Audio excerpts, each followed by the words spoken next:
hear me yet? Looks like a lot of you are still connecting to audio. If you're there, give me a wave. Hi. Nice to see you all. I've made it so that people will not be able to unmute themselves for the time being, just because we're gonna have quite a big crowd and we want to stay focused and do some good writing. So feel free to use the chat as much as you like. I'll try my best to keep an eye on it. It'd be great to know if there's anyone who's here for the first time.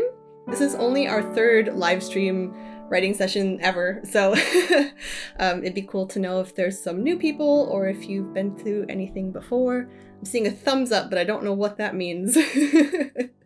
Peace. Oh, second one. Okay. I thought you were like, peace. Cool. Okay, just letting in a few more people. Oh, okay, a lot of newbies. Very nice. Yeah, so we've been on a kind of break for the month of June.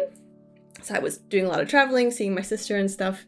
But if anyone has been following the YouTube channel, you might see that we've been starting to put out weekly writing sprints. So if you do like what we do here, there's a lot of content already on the YouTube channel. Those are 30 minutes as opposed to today, which is going to be 90 minutes. So you can like do, a bunch of them in a row if you want. Just do one. But yeah, those are a great way to inject some creativity into your day. And then it would also be great to know what people are working on. So if you do have a project in progress, let us know in the chat what you're working on, if it's a novel, a script, if you're completely new to writing, because what we try to do here is be open and accessible to all different levels. So even if you've never sat down to write something before, you're very, very welcome here. Okay, yeah. Looks like a few people are both new to the group and new to writing, so that's really exciting for me.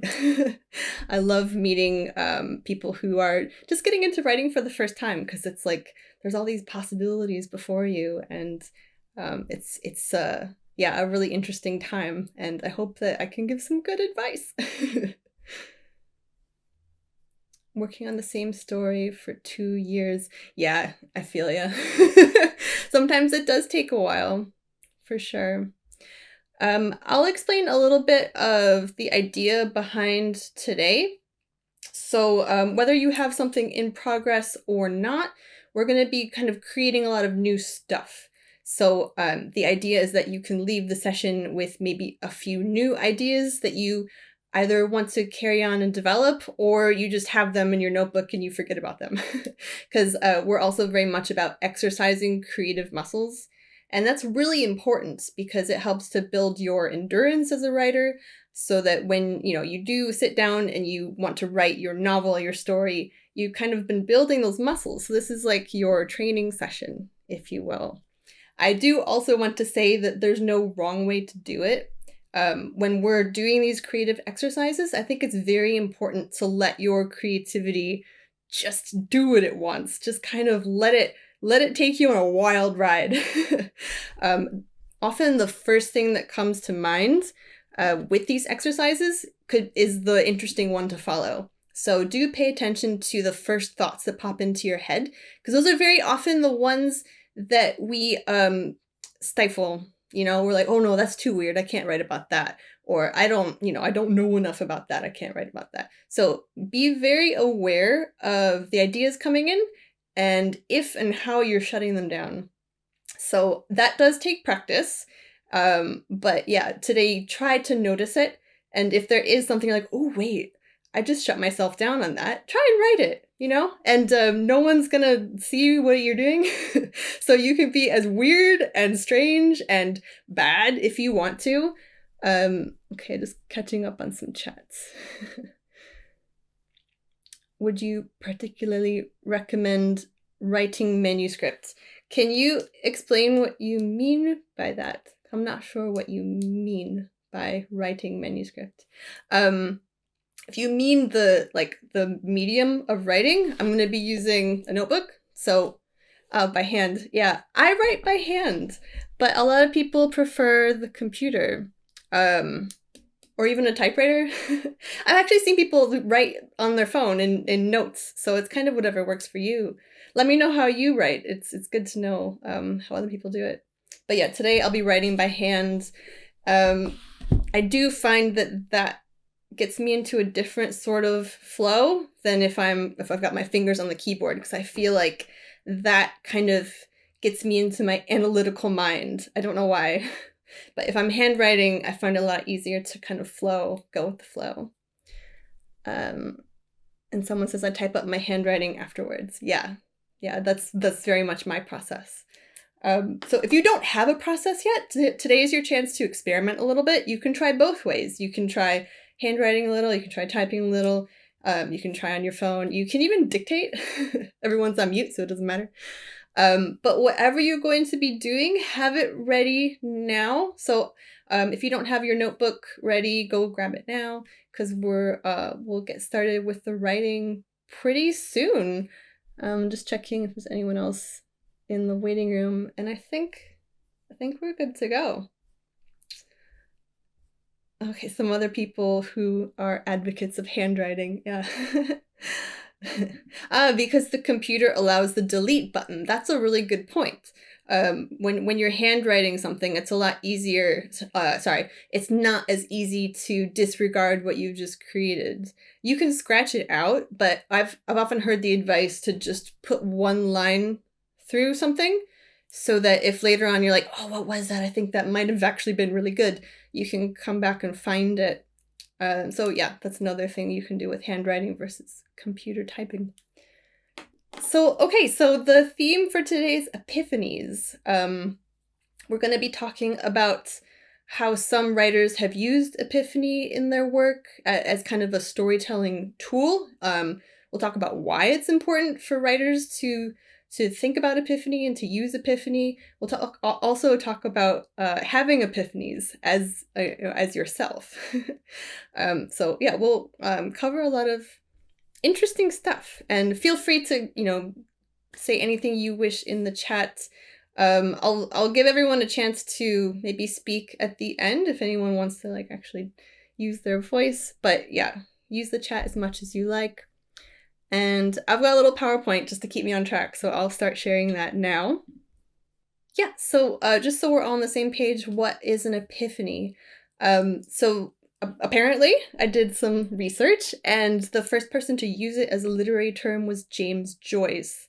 If maybe you've read some of his stuff, but before he used it in the literary sense, it mainly referred to spiritual illumination. So like a religious epiphany. You may have heard of the Feast of Epiphany or something in Catholic tradition. But nowadays, what we usually take it to mean is a usually sudden realization or discovery that has profound significance and can lead to major changes in someone's life. So most of us have probably had some kind of epiphany, some type of epiphany. It's like the light bulb moment. You realize something, some truth, something about your past, something about who you are, something about what you want. And your characters will have epiphanies too. And it can be a really great way of structuring a story to have things building towards an epiphany. Even better if it's like a surprising epiphany that no one expects. But that can be a little tricky. So that's what an epiphany is. And we'll just get started by reflecting on epiphanies we've had in our own lives. So with these sessions, I like to start them with a kind of journaling reflection, because that helps us to access, our own emotional state, and then make it easier to maybe write about another character's emotional state or their emotional experience. So get your journal or whatever you're going to be writing in, and I want you to think about an epiphany that you have had. Describe it in as much detail as you can. If you can remember what caused it, write that down. What happened next? Where did everything go? And if you have had more than one, then just describe either the first one that comes to mind or the most recent epiphany you have had. So I will let us do that for 5 minutes. And I'm not going to ask anyone to share, so please feel free to explore and go wherever your mind takes you. Okay, so I will mute myself and then we'll have 5 minutes to reflect on this.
So someone is getting a little bit ahead of me. I was going to ask later for some examples in movies and books of Epiphany, and somebody's mentioned the Simpsons movie.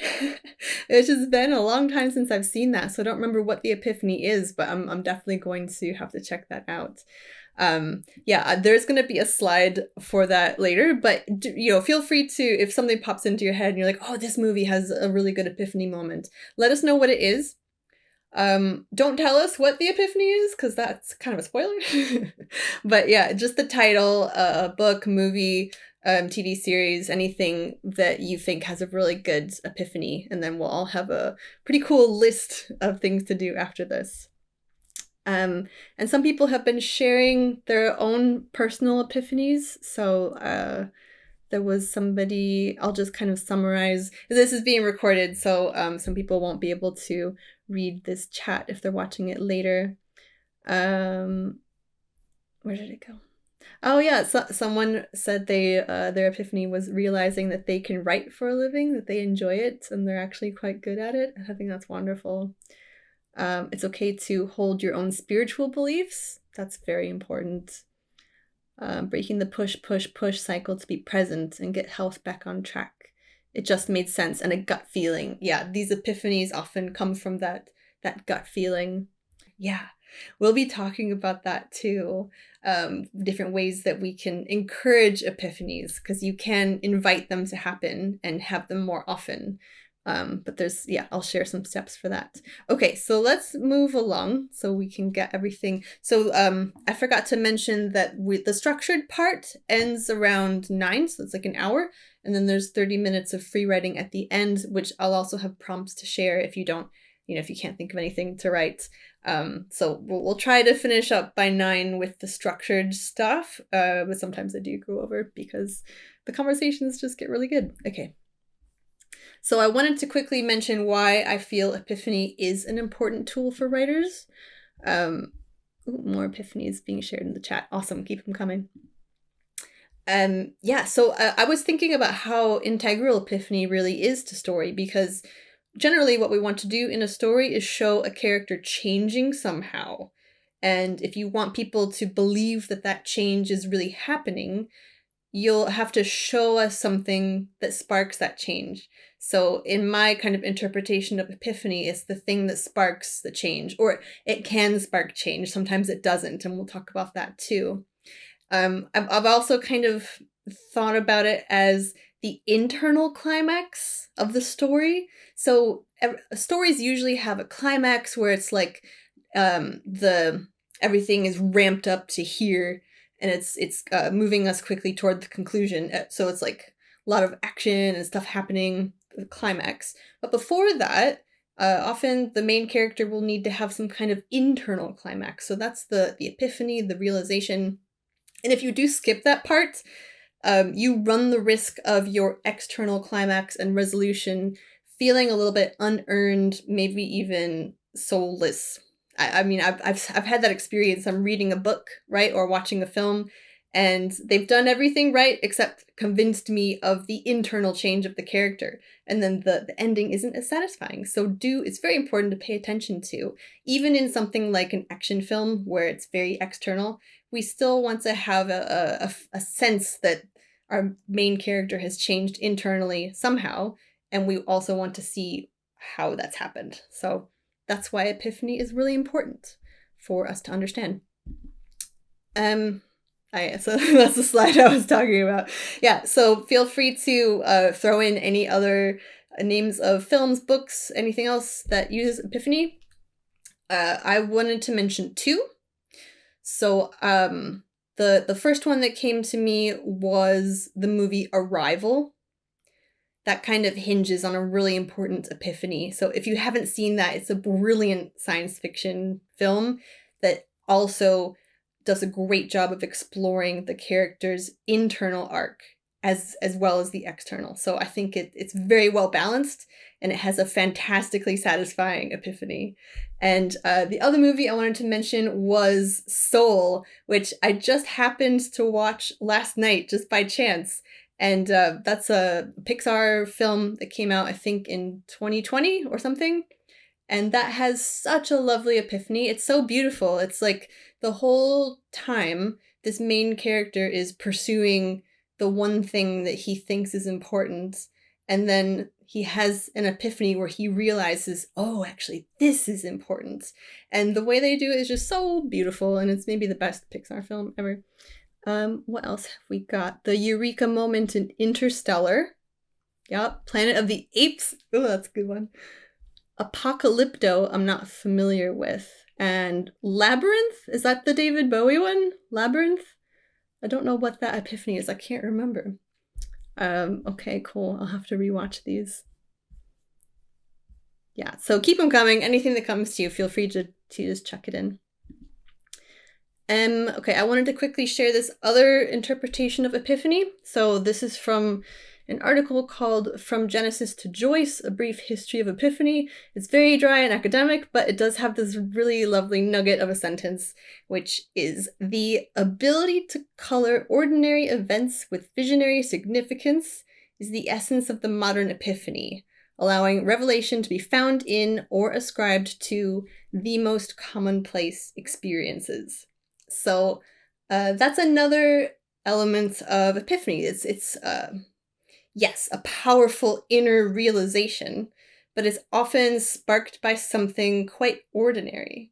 So I don't think this is giving away too much, but the epiphany in Soul is sparked by this, like, what's the name for it? It's those little seeds that fall off the tree and they go blah, blah, blah, blah, blah, and then it falls in his hand and there's this epiphany moment.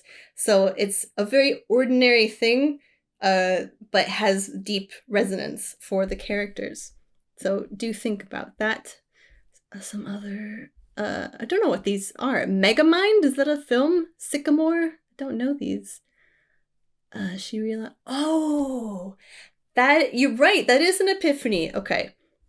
I don't know if I should read that out because that's kind of a spoiler perhaps. But yeah, so Labyrinth does indeed have an epiphany. Thank you, Anna. All right, so now we'll do a bit more writing, working with this idea of coloring ordinary events with visionary significance. So we've got a picture here and kind of open-ended who they are because they're covered up by this umbrella. So I just want you to imagine that they are about to have an epiphany, and the epiphany is inspired by these birds. So do what you want with that. You can start writing a story if you feel super inspired. Otherwise, really what I want you to do is just generate a list of ideas. So you don't even need to attach to one at this time, just making a list. Different kinds of epiphanies this person could have, and how is it connected to birds? It doesn't even have to make that much sense, because then you can always backwards engineer it and make it make sense for your character. So, you know, you can be a bit unique and strange if you want to. The example I came up with was maybe the flying bird, you know, sparks the epiphany that they should move somewhere else because they see the bird flying away. So let's do that. Gosh, time goes really fast, doesn't it? Let's do that for 3 minutes. Okay, so just make a list or start writing ideas, whatever comes to you about this person's epiphany and the birds. Okay, 3 minutes.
Okay, that was 3 minutes. So finish up if you're writing a sentence or something.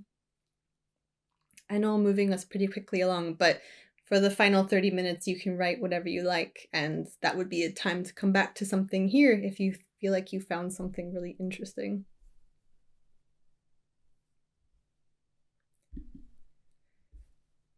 Okay. So I wanted to then just share another example I encountered in literature.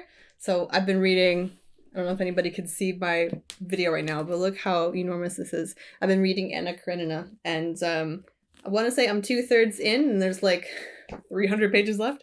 But there's a really interesting false epiphany that occurs in part 3, chapter 12. You don't need to read all the text there. I just thought in case somebody wants to. But there's this character whose name is Levin, and he has this epiphany that he's got to change his whole life and he'll be much happier as a peasant. And he's like thinking, well, how am I going to do that? Should I marry a peasant? How can I do this? He's like trying to action it and make it reality. And then that's followed by a chance glimpse he has of the woman he's in love with. She passes by in a carriage, and suddenly all the feelings come back, and he realizes, oh no, she's really what I want. I don't want to be a peasant. So I thought that was really interesting because we have this character who does have a full-blown epiphany, but it's not the correct choice. So he goes through the whole experience of having the epiphany, trying to think about how he's going to change his life, but then something else happens that makes him backtrack. So I thought that's a really kind of example / anti-example of these epiphanies, and an interesting way that you can use it as a tool in your story. So I want us to kind of play with that a little bit. And I'll give you a bit more time on this one. So maybe we'll write for about 8 minutes. And we've got a picture of a family here. I just want you to choose one of them to focus on, up to you. And we're going to give them a false epiphany. So first we've got to know what they really want. So with the Levin character, what he really wants is to get married, specifically to this woman named Kitty. But then he has a false epiphany. So this character that you're going to write will then have an epiphany that makes them think they should change their minds or do something else. And then something else happens that inspires them to backtrack. So that's kind of a 3-step character sketch, scene sketch, however you want to go about it. It doesn't have to be like writing properly, although you feel free to if you want to just dive in and flow with it.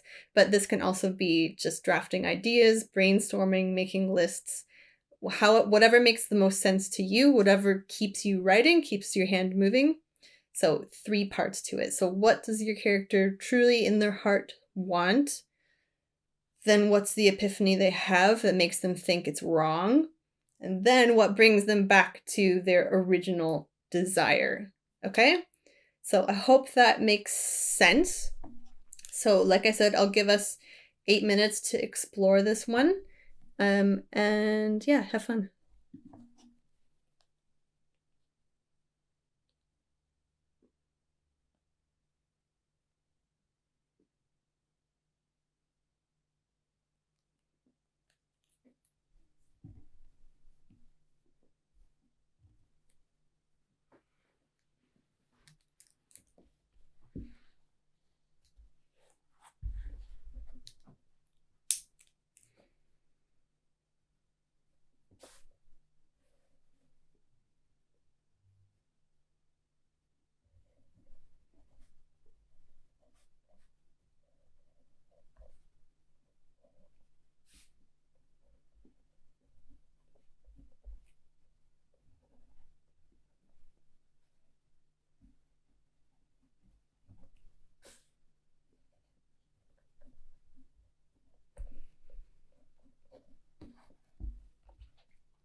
You've got about 2 minutes left.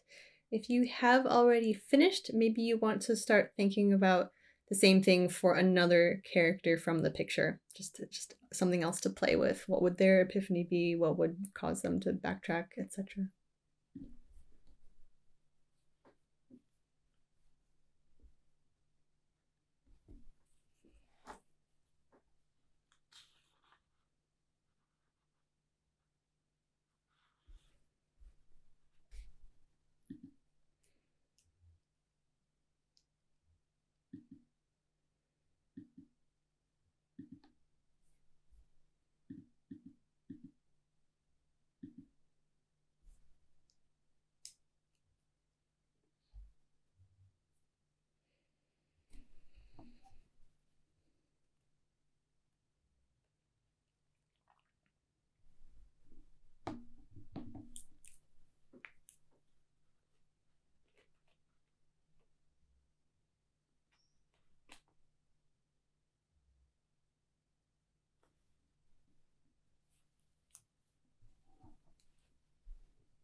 Okay, so wrap up what you're writing.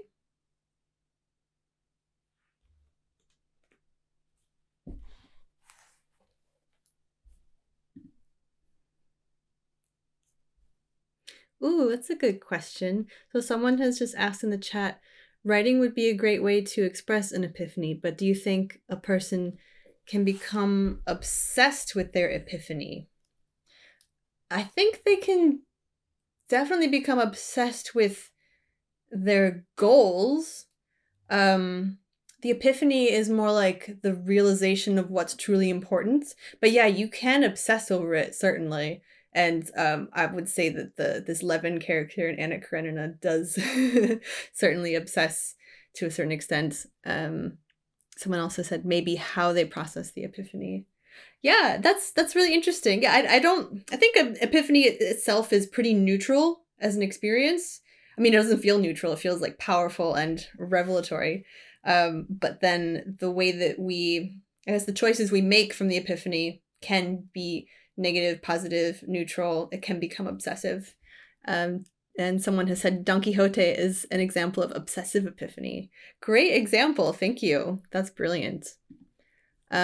Cool. So I just wanted to kind of share what I came up with in case that kind of sparks anybody. I don't think I'll do anything with this as a story, but I just wanted to share it as an example of what kind of epiphanies these people could have. So I focused on the guy, and he's got a kind of beefy arm, right? So I was like, oh, his goal is he wants to be a bodybuilder. He likes being strong. And yeah, he feels like a sense of achievement when he can lift something really, really heavy, and he loves that.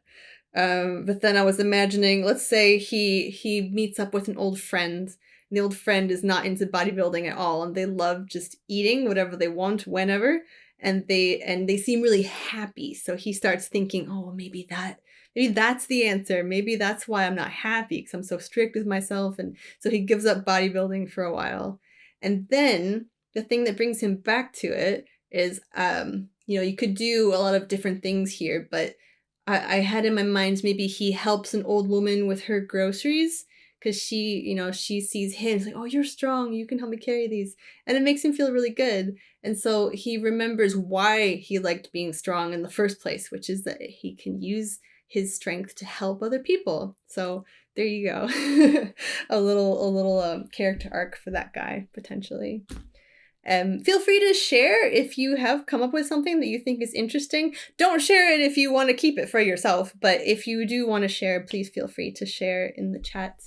It can be, interesting to see what other people come up with these prompts. Okay. Ooh, a lot of writing there. Oh, great. So someone has shared. Awesome. I'll catch up with that on our next writing break.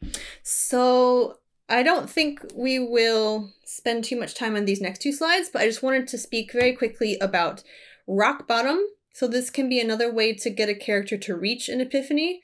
So they might have an epiphany because they have reached rock bottom, and that would be as a writer, you have now deprived them of everything that they love and hold dear. So a few examples of rock bottoms a character can hit is they lose all their money, they get divorced, they are arrested. So rock bottom would be something that, forces them to face the truth and realize they're not living the life they want to, and they'll make a change from that. So you can feel free to think of other different types of rock bottoms, put those in the chat, write them in your notebook, and just, keep a little list. It can be a good inspirational list, different rock bottoms a character could hit. And then the other thing I wanted to mention was kind of the opposite of a rock bottom, which is a gift or a blessing. So characters and, humans, because we're talking about humans, not just fictional people. Epiphanies can also be inspired by unexpected gifts and blessings. So this would be, for example, the birth of a child. Maybe you win something, like you win a free vacation, etc. So you can also make a little list of different gifts or blessings your characters could suddenly have. Put those in the chat if you want to share any of your ideas there. But these are two other ways you can access epiphanies and getting your character to have one. Okay, maybe how much do I have? Yeah, let me see what's coming up. Okay, I think we can do this.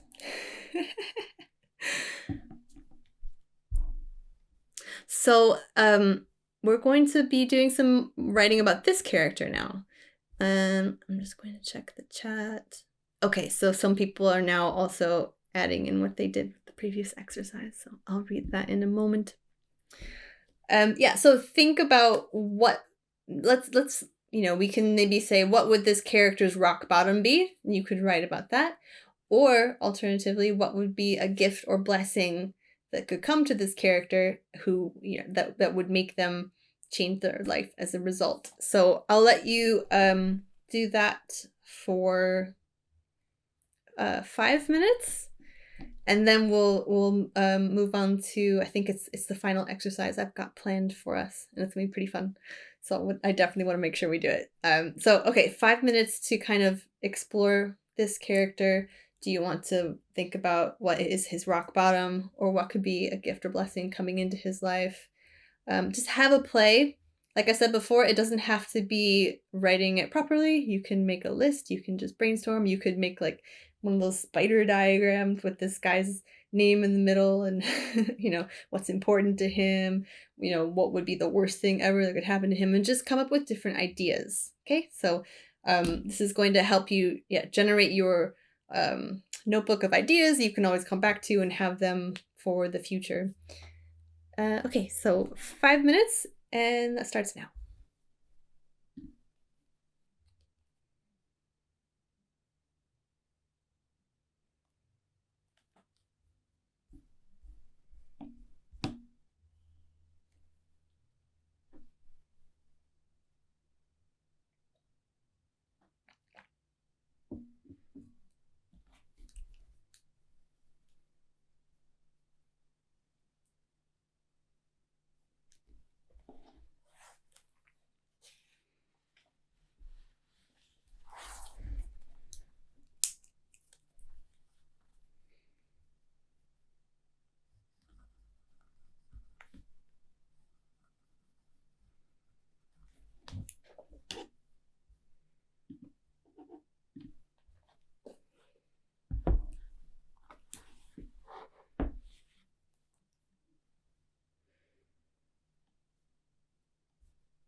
Oops, didn't mean to do that.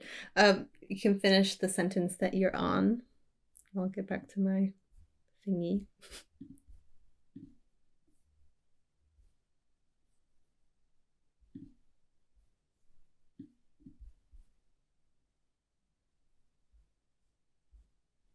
There's some really cool story ideas in the chat. I love it. You guys are unlocking some stuff.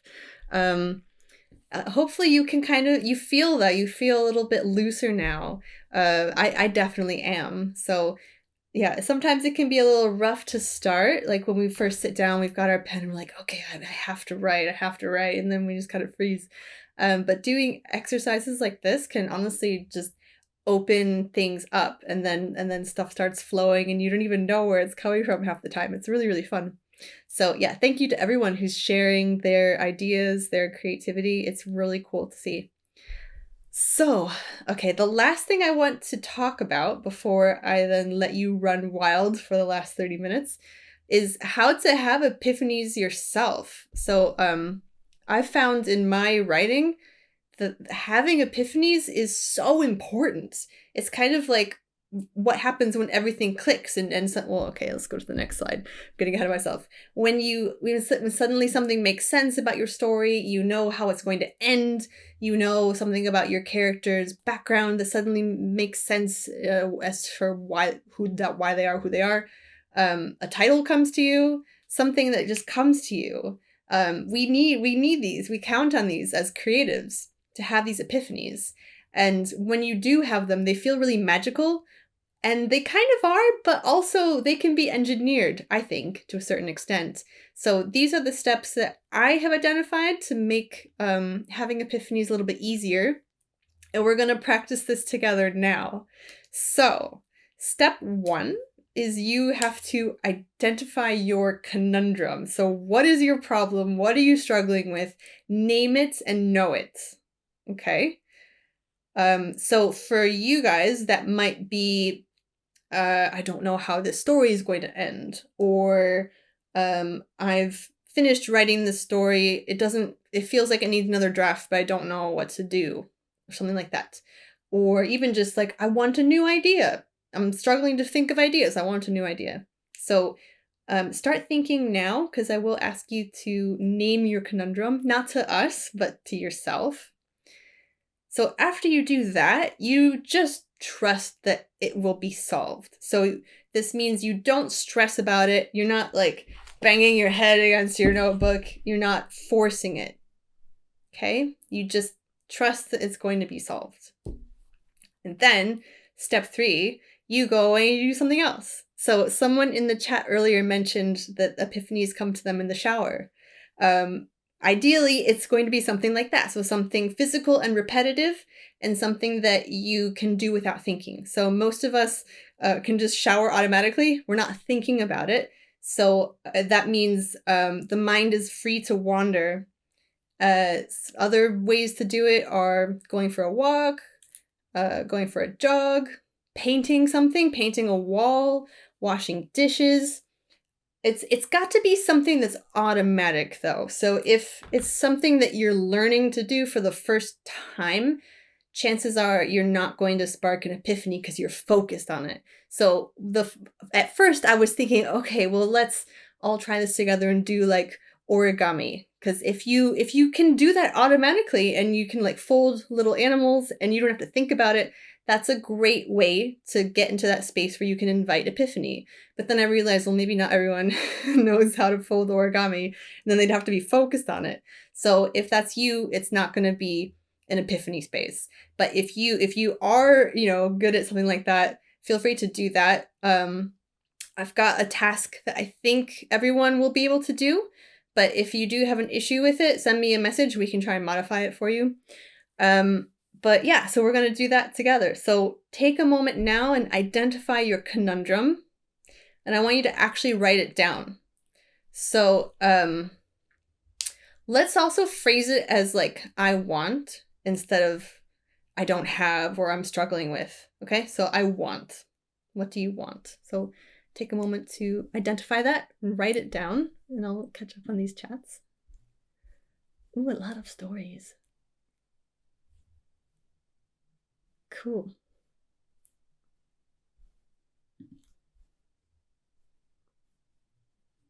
There's a question here. Epiphany is just an important inspiration.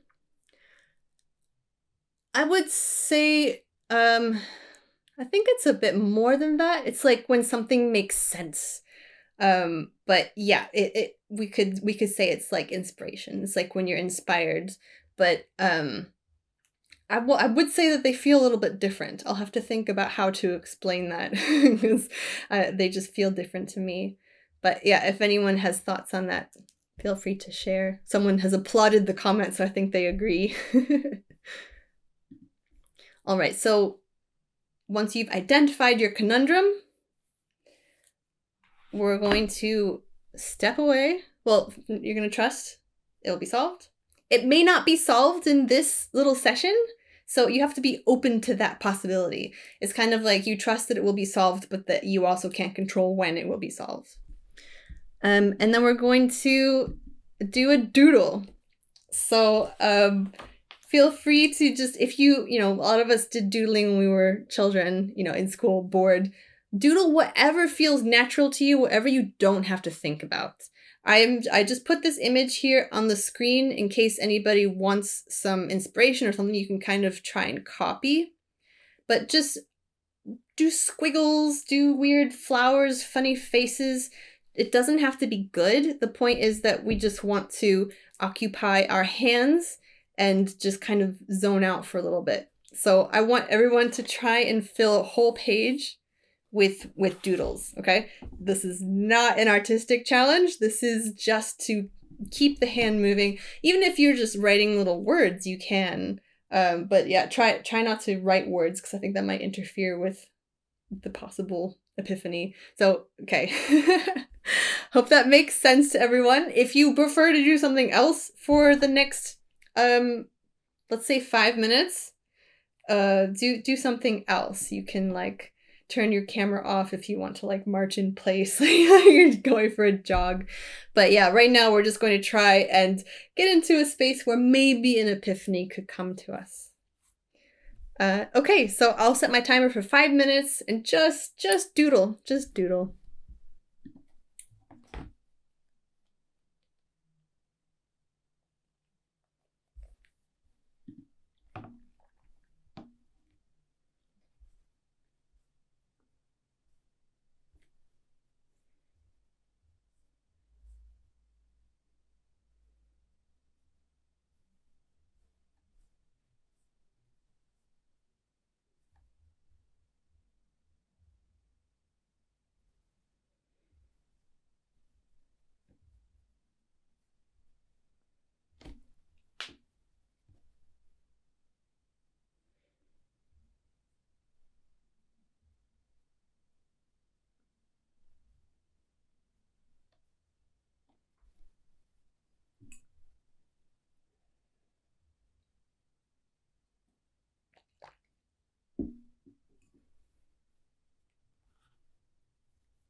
That's mine. I didn't get very far. Did anything come to anybody? I'm just curious. Ooh. Well, yours is kind of fuzzy. I can't see. Okay. It looks like you've covered the page, so that's cool. Yeah, let me know if anything came to you. Like, let me know in the chat. I was not having epiphanies about writing or anything, but little ideas or stuff I needed to remember to do was just kind of popping into my head. So it's interesting how when we just kind of zone out and let go, our mind is very much active and ideas do come in. So for me, nothing useful happens, or nothing epiphany related happens, but I did have some ideas and thoughts that, could have been useful. Okay. If you didn't have anything come to you, that's fine. Absolutely fine. So this is also an exercise in just letting go of putting yourself under pressure. And 5 minutes isn't really enough to get into that space anyway, but I thought it'd be kind of fun. Yeah, so okay, sometimes I focus too much on getting the expressions. Yeah, so you can see how if we're focusing on what we're doing, that's not going to invite epiphany in. So it may not be doodling for you, but have a think of what that is for you. For me, it's walking. Walking always does it. It always does it. And luckily, I have a little dog, and she needs a lot of walking. So if I'm ever stuck, walking. And then I just, I don't even intend to really. My mind is empty. I'm walking. My mind is wandering. And then stuff will just start to come. Okay. And the doodling was satisfying for at least one of you. So that's good. Okay. So that's kind of the end of the structured stuff. If you have any questions or further comments, put them in the chat. I'll be keeping an eye on the chat. But yeah, for the rest of the time, so that will take us up until 9:30, so almost half an hour. This is your chance to write whatever you like. So maybe you came up with an idea that you want to pursue. Maybe you've got something already going on. Or if you need some assistance and some more prompts, I can help you there. So these are the prompts you can choose from. So we've got 3. There's a journaling prompt, a creative prompt, and then a visual prompt. So the visual prompt is that image there. These are all connected with the idea of epiphany. You can do one of them, you can do all of them, you can do none of them, whatever you feel called to do. So let your creativity dictate now. If your creative self wants to keep doodling, keep doodling. You can do that. Yeah, let me know if there's any questions or anything else. Otherwise, I'll speak to you in about 25, it's almost 20 minutes now, about 25 minutes, okay? So happy writing, and I'll see you on the other side.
I'm going to bring us back to Earth in about 2 minutes, and then we'll say our goodbyes. I'll let you know about the upcoming events, but yeah, keep writing for about 2 minutes.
Okay, let's start coming back.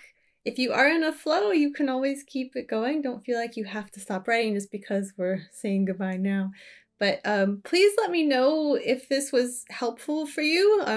Leave a message in the chat. Since, as I mentioned earlier, this is our third one of these live stream 90-minute things. It'd be really cool to know if people feel that it's of value, or if there's something else you'd like to see in the future. Do let me know how it's been. And if you have enjoyed the session, we do have a coffee account. That's at the bottom with all the other socials. So we're on Instagram, TikTok. YouTube is the one you want to follow because that's where we put all of these things. And also Facebook. So those are all the handles. Our next live stream meetup is on Sunday, August 13th, and the theme will be opposites. And also, coincidentally, we just published another writing sprint just now, so it's on YouTube now. So if you want to do that now, it's 30 minutes of more writing, or bookmark it for another time. But it's been such a pleasure working with you all. I've now given you the power to unmute yourself if anybody wants to say anything. Of course, there's no pressure to, but just if anyone is like really itching to talk, now would be your chance. But yeah, thank you for being here, everybody. I hope it was productive. I came up with a few ideas. I don't know if I'll pursue them, but like I said, we're here to exercise creatively. So hopefully everyone was able to do that at the very least. Oh, what's the Insta handle? Let me share that again. They're all more or less the same. It's either a space to write, TO, or a space to write, number 2. But there they are, if I screenshot it. I think we also have all the social links on the meetup page. If anyone, wants to get in touch, then send a message on Meetup or on any of these social accounts. I have all my notifications set, so I shouldn't miss them. And if anyone has ideas for future themes, feel free to suggest those. So no one wants to unmute. You're all a very quiet bunch. That's fine. We're writers anyway. We're introverts. I'll see you all next time, I hope, or see you haunting the YouTube channel. Happy writing.